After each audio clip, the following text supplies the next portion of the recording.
આજે ચંડોલા વિસ્તારમાં જે ડિમોલિશનનો જે ફેઝ 2 છે એ કરવા માટેની આજે ચર્ચા થઈ મ્યુનિસિપલ કમિશનર શ્રી અને ટીમો સાથે અને આપણા પોલીસ અધિકારીઓ સાથે. આવતીકાલથી 20 મઈથી આ ફેઝ 2 શરૂ થશે. અગાઉ 29 અને 30 એપ્રિલે ફેઝ 1 થયા હતા. આ તમે જુઓ, ચંડોલા તળાવ જે છે ઘણા ટાઈમથી બાંગ્લાદેશીઓના એવું ઠેકાણો જેવો બની ગયો હતો.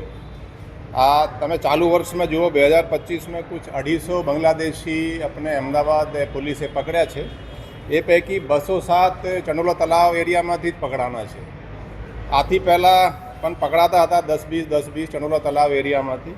સૌથી વધારે આથી પહેલાં 2009માં 95 બાંગ્લાદેશીઓ ચંડોલા તળાવમાંથી પકડાયા હતા. ત્યારે પણ ડિમોલિશનની કાર્યવાહી થઈ હતી.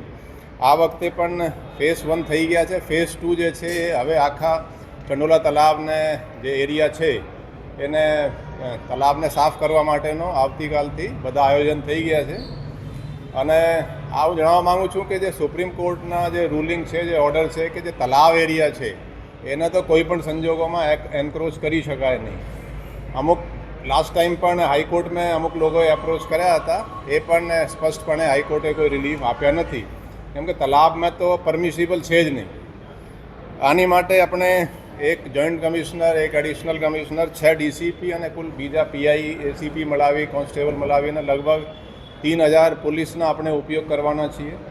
અને 25 એસઆરપીની કંપની આપણે બહારથી બોલાવી છે. આના માટે 2 શિફ્ટમાં આપણે સળંગ ત્યાં બંદોબસ્ત રાખવાના છે. પોલીસ આના માટે તમામ તૈયારીઓ કરી લીધી છે. ડ્રોનનો પણ ઉપયોગ કરવાના છે. અને અમે અપેક્ષા છે કે બહુ શાંતિથી આ બધા ચંડોલા તળાવના જે એરિયા છે, જે એન્ક્રોચ કરેલા છે, એ ક્લિયર થઈ જશે.